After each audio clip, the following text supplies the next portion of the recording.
Okay, I'm just going to go ahead and tell you this is just stupid. The NCAA approved rules changes Friday proposed earlier this year that would allow the clock to run after first downs are achieved in all divisions except Division III. I don't know why Division III had the major pushback. I guess they had commercial inventory they had to clear. I have no idea. But the clock will continue to stop after first downs during the final. Continue to run. Continue to run after first downs during the final 2 minutes of each half. So this affects Tennessee. It does. Now, this is not a stoppage of play after a first down where everybody gets a chance to sub, okay, which is one of Tennessee's greatest advantages is they don't allow you to sub. But where this does affect Tennessee is number of plays. Caleb, so the number of plays is going to go down slightly. So let's say that's 10%. I don't think it'll be that high, but let's just say for stuffs and giggles, it's 10%. And they go from about 85 plays to high 70s. Then that final drive, the wear and tear drive on the opposing defense will be affected. They're not playing as many plays. So this is not a great move for Tennessee and what the NCAA is doing. Just for Tennessee. Is it a good move for college football? No. Why? I mean, college football is one of the few sports, Caleb, that we say to ourselves, that doesn't last too long. You want to talk Major League Baseball before their rules changes? You want to talk some other sports? Some of them last too long. This is the whole concept of this is to tighten it up for a TV window. But who has ever said, man, that college football game just lasted too long? I've never heard anybody say that, with the exception of when the overtime seemed to go on and on and on a few years ago. Yeah, and just to, because I think we got it mixed up when we said it a minute ago, it's the clock will run on first downs until the final 2 minutes of the game, and then it'll still, of the half, and then it'll stop again. Right. So it'll allow for game-winning drives and things like that. And yes, it will still stop under 2 minutes. Yes, which, by the way, I'm going to say something that up front, I hate when sports changes the rules of a game depending on the time of game it is.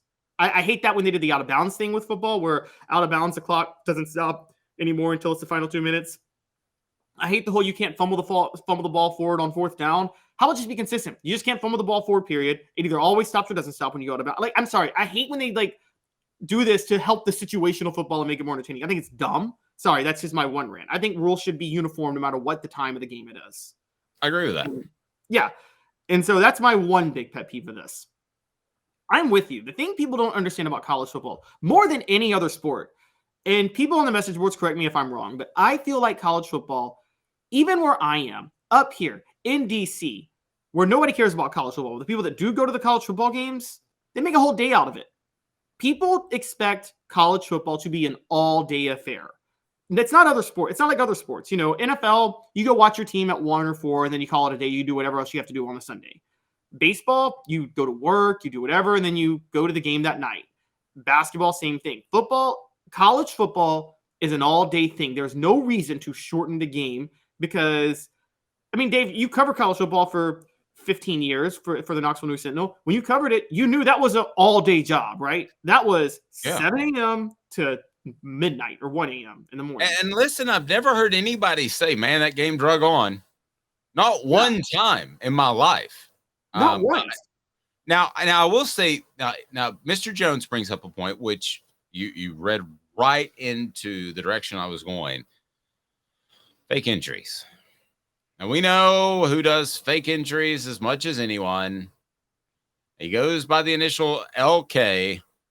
And he all but admits it on Twitter in kind of a suave way and just works it in there and that sort of thing. But you can't blame him either, because if they're not going to change the rules, I'd do it. Well, you can't. You're right. And what can you? But how can you even change the rules?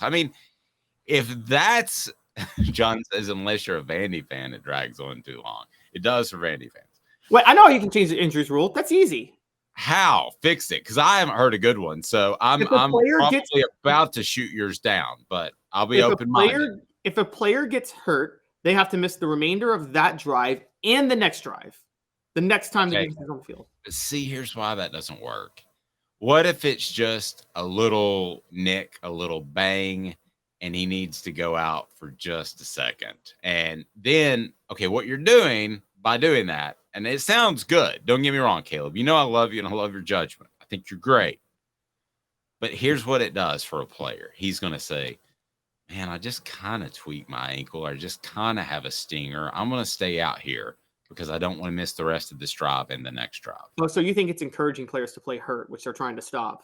Yes. Okay. That's a good point. I didn't even just like it's encouraging players to get bad baseline tests on CTI stuff. They're acting dumb when they get their baseline test in August before they start hitting. Oh, okay. So that they lower the bar so that when they get tested in November, they're like, oh, you have the same cognitive ability that you had in early August, but they were playing dumb back then. I think you'll have players that'll force themselves to stay on the field. See, I don't know how to fix it. I'm going to Caleb. Yeah, now that you say that, I never thought about that. But now, like other rules in other sports is easy to fix. Like, basketball, the intentional foul, to stop intentional fouling, you foul out. And baseball, I think to stop intentional walks, I think if you get walked a second time in a game, everybody you get to second base, not first base, and you advance 2 bases. Okay. You know what play would have never happened? Giving your recommendation, which is a good one. I'm not ripping the recommendation. I don't think Jeff Coleman would have come out of the Arkansas game, which allowed one Billy Ratliff to come in and force a fumble of one Clinton Sterner back in 1998, because Jeff Coleman was gassed and he came to the sidelines. He's like, I just need a play or two. Get out there, Billy. And Billy runs out there after admitting he had been beaten down by Brandon Burlsworth, rest his soul, the entire game, and somehow beat Burlsworth. But Jeff Coleman probably says, I'm not coming off the field because I'm just gassed. I'm going to get through this. And Tennessee probably loses to Arkansas, and there's never a national championship game. There is still a national championship. I've broken it down how the national championship happens.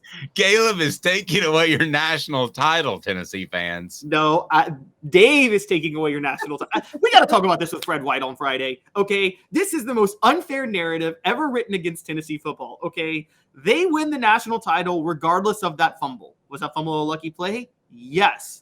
Tennessee wins it regardless, and I've broken down why. 1, they still would have gotten the ball back with about 30 seconds left had the fumble not happened, and they only needed a field goal to win.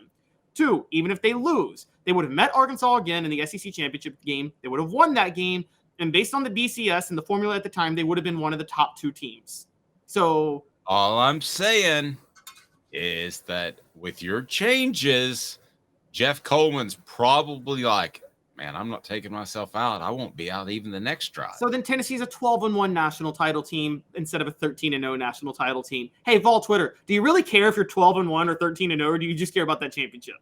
13-0 sounds good. I mean, it has a different ring to it, doesn't it? It does. It does have a better ring to it. But yes, that's a fair point. I don't know how to address that. Maybe this thing with but now that I think about it, okay, Dave, let's think about this for a minute. Now that we talked this out, I'm not so sure this is going to hurt Tennessee the way you think. The new rules change with the clock running on first down, because okay, they're going to get a first down. If a team's trying to slow the tempo, they're going to fake an injury. The clock's stopping on first down anyway.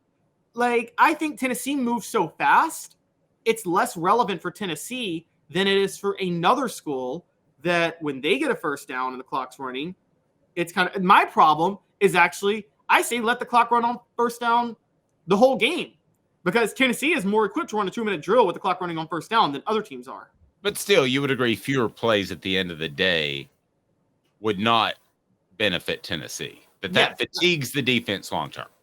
I agree. It doesn't benefit Tennessee as much. I think this team is going to be a little bit different than last year's team, though, and we've talked about this. They're going to be using more plays to get down the field this year anyway than they've used in the past couple of years. And so I think it's not going, with Hooker's deep ball, I think we both agree, Josh Heupel, he was a score in 6 plays or less last year, wasn't he? Like, oh, yeah. Yeah, I think he's going to be more of a score in 10 plays maybe this year on offense. So I think you're going to see a lot more of those. And so that would be huge, and that's where the program needs to go. But if everything were status quo from last year and having 8 to 10 less plays to wear down a defense, I do think would be a factor towards the end of the game when some teams were running ragged. But also what you have to remember is, like you said, if Tennessee's used to this tempo, then I don't think it's going to change very much. I just don't know I don't know the reasoning behind it. And I mean, to me, if you're going to make adjustments with the clock and substitutions, you better figure out how to do the fake injury thing. And I don't know how. Nobody has come to me with an idea that I like. Caleb, you were close, but nobody's come to me yet with an idea that I like. I got an idea. I got a new one. Here's how you fix fake injuries. So I'm going to tell you guys a story because I'm a big Grizzlies fan, and during the grit and grind Grizzlies era, Blake Griffin and the Clippers beat us in a series one year by just flopping nonstop. Zach Randolph decided, okay, you want to draw a foul by flopping? I'm going to actually foul you. I want to make you feel what you're pretending to feel. And so from then on, he just hard fouled Blake Griffin before Blake Griffin could ever flop, and that shut it down. Do you want players to stop faking injuries? Maybe make them feel what they're claiming to feel. If you're an offensive lineman, just get a hit in. Get a hit in on a player. I'm not sure what happened to Caleb, but he turned a little evil there. Just got a little angry. Look at him. Oh, no, he's going to go into the accent, which some people had some thoughts on.